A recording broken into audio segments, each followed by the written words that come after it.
going to do a tutorial on doodling. Right, sounds like such a strange thing to say.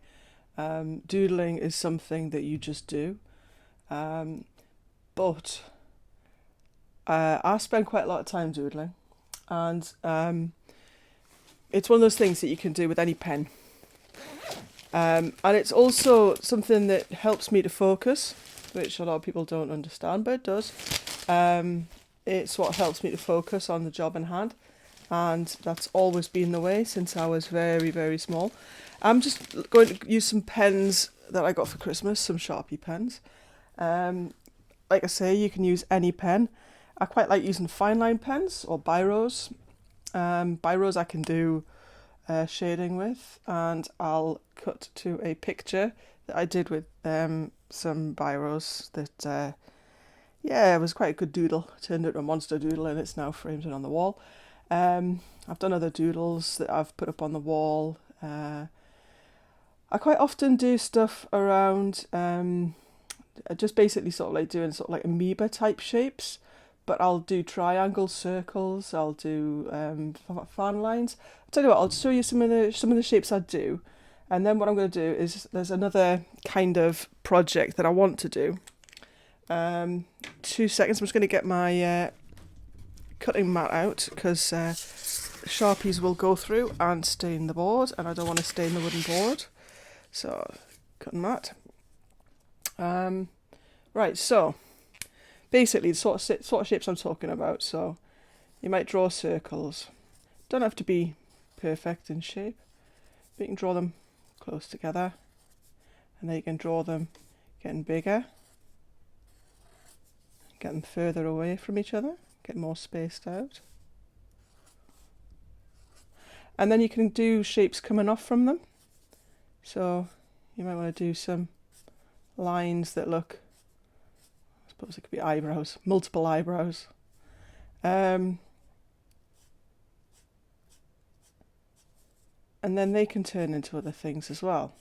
So I might want to draw like a little kind of very thin triangular wedge in the middle of them like that, and just fill it in. You might want to do some triangles. So triangles you can do inside of each other, or like the amoeba shapes that I was talking about that I do are kind of like this sort of thing. I suppose it's not really like an amoeba shape, it's just like swirly shapes that kind of go into each other. But the trick is to do a single line and gives you a shape. And then the next one you do kind of works into that one. And then they're starting to interlock.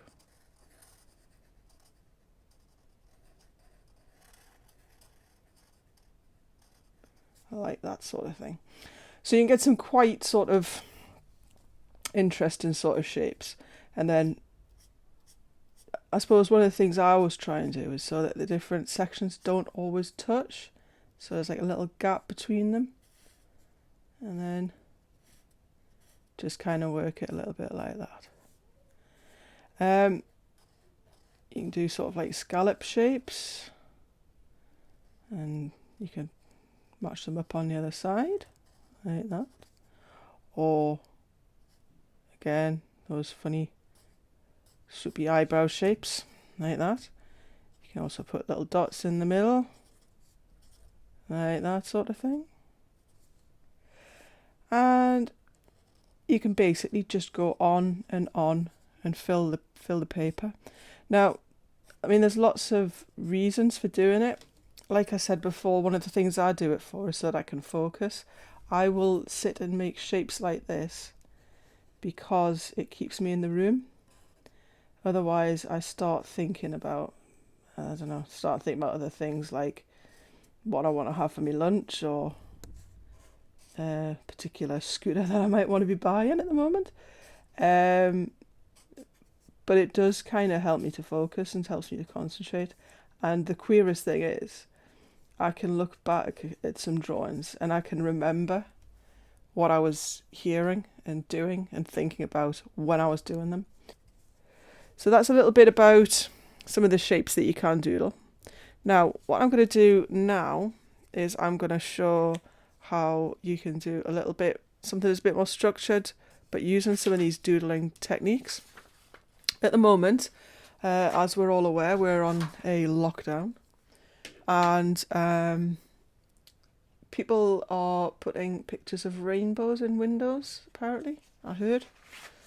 I've seen some when I was out on a run before. And what they're doing is they're putting rainbows out for kids who are being homeschooled, etc. And when they're out on walks, getting exercise and fresh air, they can count the rainbows in people's houses. So I don't know how many people are actually going to do it, but I figured I would just do it anyway. And I'd do it my own way. So I'm just going to do the rainbow on this piece of paper here. Now, don't forget, you can use any sort of pens or pencils or anything like that to do this sort of thing with. In rainbow, you can get a lot of rainbow colours and a lot of pen sets now. I'm not saying go out and buy a pen set now because it's an emergency. If you're in the shops, and you happen to be passing the stationery bit and they've got some cheap pens, you just buy some cheap pens if you want to. Now, also, I have to also say that I'm using a rather posh compass, which is not mine. I think it's my daughter's. I just figured I would just use it because it was there and I can't find mine. So you don't have to use a compass. You can just freehand draw it, or you could use a plate or something like that to get the shape of the rainbow. So rainbows, 7 colours. I'm going to start with the... what colour will I start with? Let's start with the red. I'm not going to colour it in, like in block. What I'm going to do is I'm going to do each layer with doodles. So I'm going to fill with doodle shapes and just bulk it out. So this one I'm going to do that funny interlocking amoeba kind of shape. So yeah, you can do basic sort of like shapes of anything and fill it with these squiggly lines. You can do a landscape and fill it with different squiggly abstract lines, or your doodles. You could do your hills in the background and do some trees and things like that. It doesn't have to necessarily be a rainbow, you could just do anything. I'm not even doing them particularly even here, I'm just... There's no rules, and that's another thing. There's absolutely no rules. You don't have to sort of like adhere to any conventions when you're doing a doodle. The only rule is really that, you should be having fun doing it. And, if you're not enjoying it, don't do it. But I defy anybody to doodle and not enjoy what they're doing. And there we go. And that's a rainbow with a difference. Not your average everyday bog standard rainbow. And yeah, quite enjoyed doing that actually. So there we go. Just let that camera focus there a second. There we go. So that's a rainbow done with doodles. And yeah, I might not put that up the window. I might do another one for the window. But anyway, kids are going around counting rainbows in people's windows when they're not at school, when they're out with their parents, out taking walks and getting fresh air. So it's something that you can do just to help kids get something out of, learning something when they're not in school. Okay, that's all for now. See you later. Bye.